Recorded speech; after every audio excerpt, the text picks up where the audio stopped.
Buenos dias, buenos tardes, mga amigos, mga amigas, sa aking mga kumpanyeros at kumpanyeras. Magandang araw po sa inyo lahat.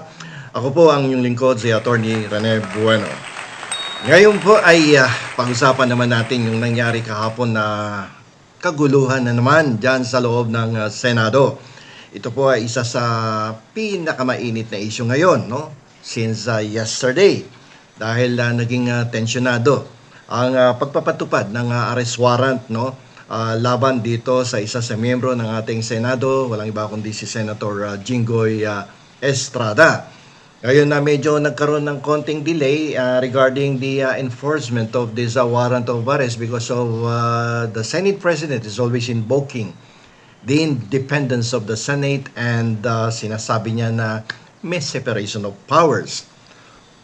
Okay, napanood natin sa mga balita yung magkakasunod na kaganapan mula doon sa pag-alis ng majority sa session upang samahan si Senator Jinggoy Estrada sa CIDG doon sa Krame hanggang doon sa kontrobersyal na pagpatay ng mga utility tulad ng kuryente, aircon sa loob mismo, no?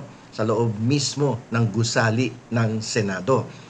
Habang naroroon ng minority bloc, no, kasama sina Tito Sen, sina Gatchalian, no, sina Subiri, Riza Hontiveros, na nag-iintay ng kung ilang oras doon, no, pagkatapos only at the end of the day, biglang namatay ang ilaw, biglang namatay ang internet, nawala yung aircon.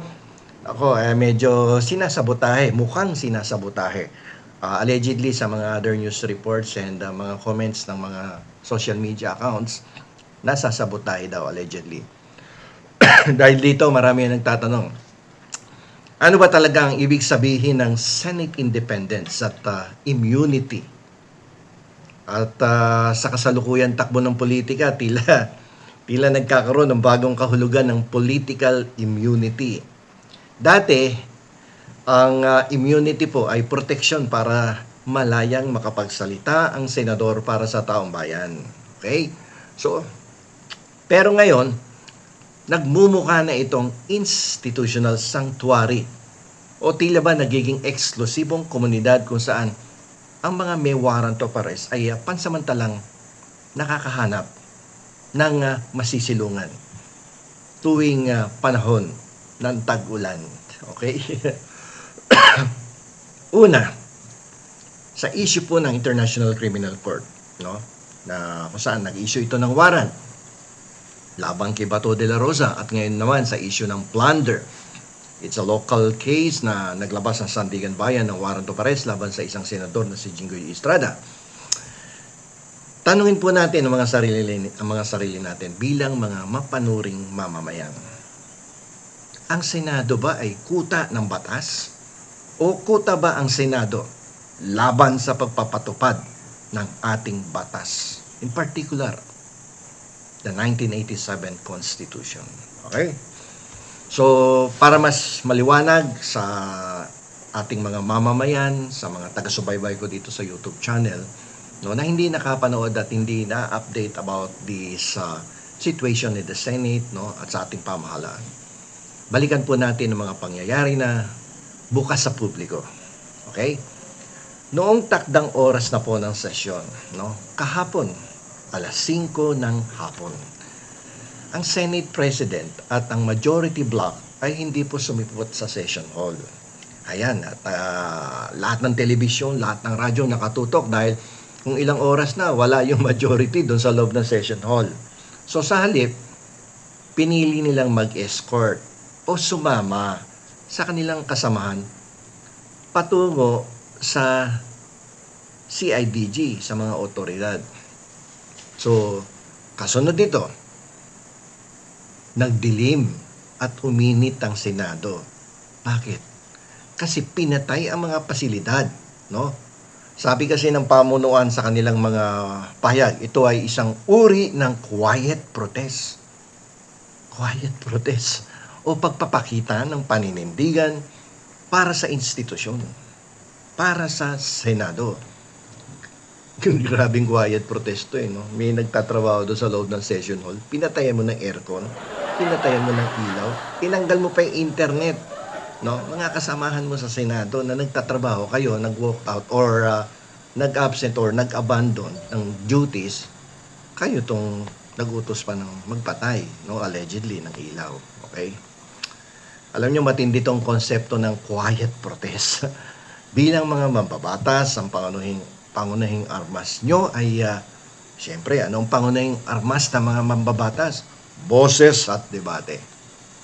Kapag pinatay mo yung ilaw, pinatay mo yung aircon, tinanggal mo yung internet ng mga kasamaan mong handang magtrabaho para sa bayan. Hindi po yan quiet protest. Mukhang ano yan forced early shutdown ng opisina. Okay? Alam nyo yung Senado ay binabayaran ng buwis ng taong bayan yan, no? Para mag-ingay laban sa irregularidad, hindi para magpatahimik ng buong gusali kapag may kinakaharap na krisis ng isang kasamaan. Ang pagkakadinig ko nga nung pinanonood ko yung isang news parang nagsasalita si Tito Soto. Nagbabayad ng taong bayan ng tax pagkatapos nagtatrabaho kami dito, pinatayan nyo kami ng ilaw, kuryente, internet. Something like that na parang naulinigan ko sa isang news report. Parang boses ni Tito Sen. Okay? So dito, himayin natin yung batas. Parang may pagkakamali sila doon sa interpretation ng ating batas, no? Yung mga umaalis doon sa sesyon, yung majority block, no? So ngayon, bilang mga mag-aaral ng batas, iwanan muna natin yung ingay ng politika na yan at tingnan natin ang 1987 Constitution at ang Rules of the Senate. Medyo nagbasa po ako ng Rules of the Senate at medyo nagsaliksik ng konti ng medyo meron tayong basihan dito sa ating pinag-uusapan ngayon sa aking episode ngayon. Dito po natin makikita kung may basehan ba ang ginawa ng majority block kahapon na hindi umati na sesyon, umalis, sinamahan ng isang akusado na may warrant of arrest, valid warrant of arrest, nagpunta sa CIDG at hindi na bumalik upang magtrabaho sa Senado. Kung saan may kautusan na dapat gawin mo i-perform mo yung legal duties, no, according to the Constitution. Ngayon, sinasabi ng marami na may immunity ang senador habang nagsesesyon. Sabi nila, hindi pwedeng arestuin yan. Nasa session Ngayon, titingnan natin yung Article 6, Section 11 ng Saligang Batas. Himayin natin. No? Ano ba sinasabi ng Article 6, Section 11 pagdating doon sa immunity? No? Sabi doon sa Section 11, yung senador daw o kahit sino mang miyembro ng House of Representatives, no, ang sabi doon, in all offenses punishable by not more than 6 years. Ulitin ko, punishable by not more than 6 years imprisonment. Be privileged from arrest while the Congress is in session. So take note of the phrase punishable, no, by imprisonment of not more than 6 years. Di ba ang linaw? Napakalinaw ng salita ng konstitusyon. May immunity lamang kung ang parusa sa krimen ay hindi higit sa 6 na taong pagkakakulong. Ngayon, tingnan natin ang kaso ni Jinggoy Estrada. Plunder. Yung plunder po, nasa loob po yan, nasa ilalim po ng Republic Act number 7080 at may parusang reclusion perpetua o habang buhay na pagkakakulong. Ilang beses na din natin pong tinalakay ang Republic Act number 7080, yung plunder na yan, at ipinaliwanag natin sa ating mga taga-sunod o taga-subaybay. Okay? So sa makatuwid, ditong sa plunder na to, sa ilalim ng batas, walang anumang constitutional, no, na immunity ang sino mang senador laban sa warrant of arrest para sa plunder, no? Tingnan natin yung jurisprudence pagdating dito sa plunder, no, at sa immunity. Malinaw po ang Korte Suprema sa mga kaso tulad ng Trillanes versus Pimentel. Ito nung nakaraan, siguro 2 or 3 days ago, diniscuss ko din yung kaso ng Trillanes versus Pimentel. Sinabi ng hukuman na ang pagiging mambabatas ay hindi nagbibigay ng karapatan na talikuran ang prosesong kriminal ng bansa. Lalong-lalo na sa mga mabibigat na kaso. Yung pag-invoke mo, yung paggigiit mo, o kaya yung pagpupumilit mo ng doktrina ng separation of powers para harangan ang isang lehitimong warrant of arrest mula sa judiciary ay wala pong matibay na sandigan sa ating jurisprudence. Kahapon, siguro kung may mga nanonood na law students na graduate ng law, abay matatawa doon sa palitan ng sagutan ni Remulla at ni Cayetano kasi pinipilit yung separation of powers and independence of the Senate and immunity. Ngayon, punta tayo doon sa session. The duty of the senators to attend the session. Okay? Ayon naman po sa Rule 11, Section 26 ng Rules of the Senate. Ito po ay aking inaral at sinaliksik, no? Bago tayo nag-discuss dito, magdi-discuss, bago tayo mag-usap dito sa aking episode. Ang sabi doon, every senator shall be present at the sessions of the Senate. Ito maganda, yung second phrase. Unless prevented by sickness or other unavoidable cause. Unless prevented by sickness or other unavoidable cause. Ayan, ano ba yung ginawa nila kahapon? Di ba? Dito pumapasok po yung isang mabigat na tanong.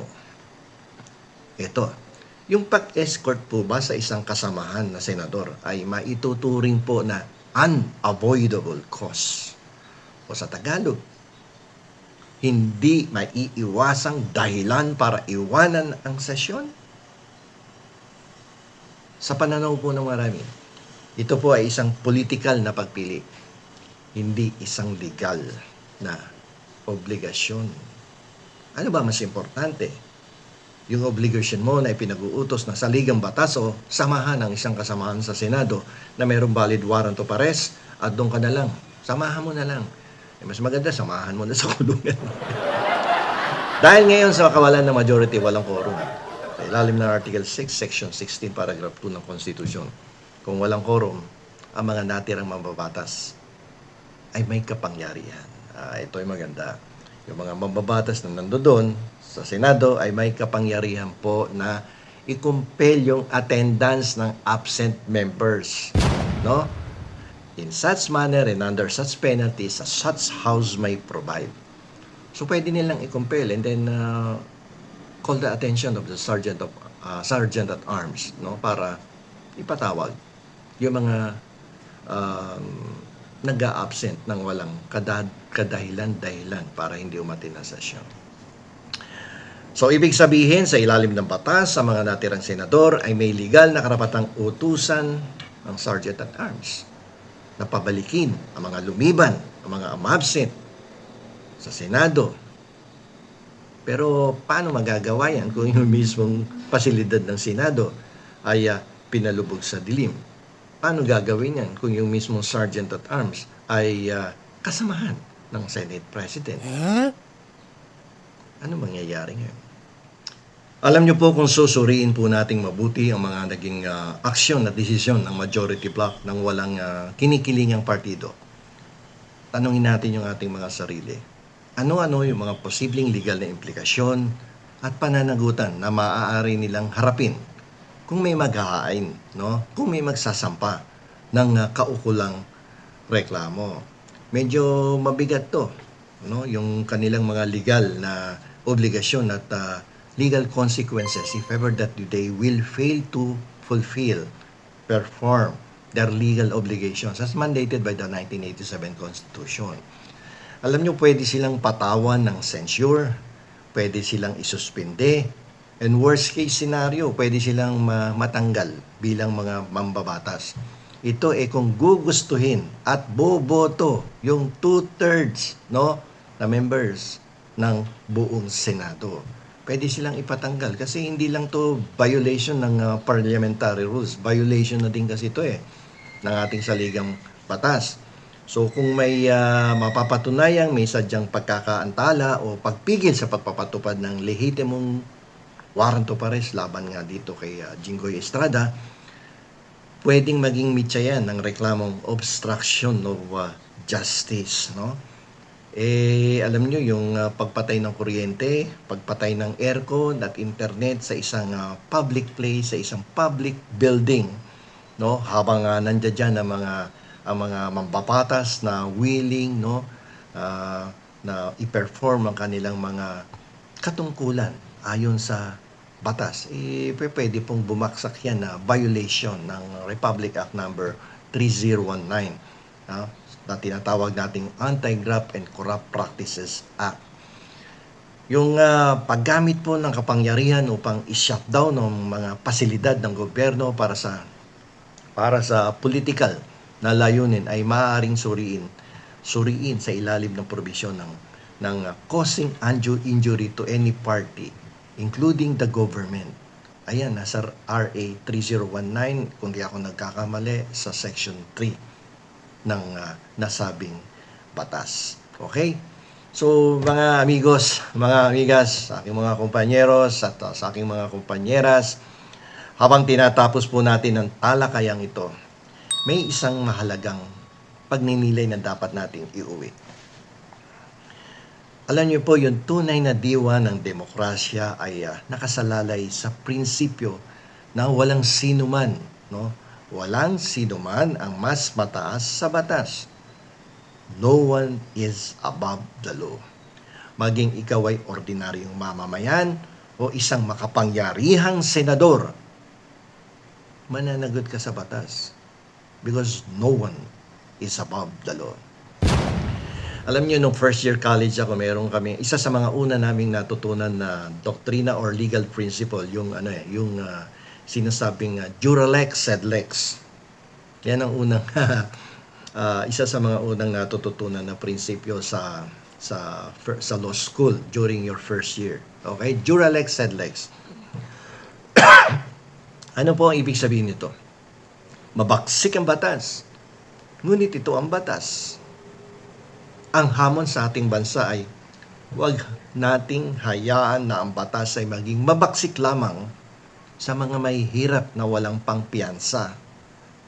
Ngunit nagiging malambot at lelembot-lembot, nagiging negotiable, at nauuwi pa nga sa pagpatay ng ilaw kapag ang sangkot ay mga nasa kapangyarihan. Kapag ang mga pinuno ng bayan ay mas nagpapakita ng loyalty o katapatan sa kanilang mga kasamahan sa Senado kaysa sa konstitusyon at sa taong bayan, ang institusyon na gusto nilang proteksyonan ay nawawalan po ng moral na kredibilidad. Nadadamay yung institusyon doon sa mga namumuno sa Senado. Okay? Ang isang majority na mas pinipili ang politikal na proteksyon kaysa sa kanilang mandato ay naglalagay po ng ng malaking mantsa sa ating demokrasya. Kahit gamitan mo ng Clorox yan, ang tagal tanggalin ng mantsa na yan. O hindi mo matatanggal yung mantsa na yan. Ang hamon sa atin bilang isang disenteng lipunan ay ang patuloy na paghingi ng pananagutan, accountability.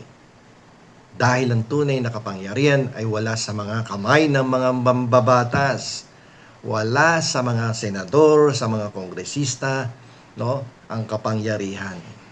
Ito ay nasa kamay ng taong bayan na nagluklok sa kanila. Diyan sa Kongreso, diyan sa Senado.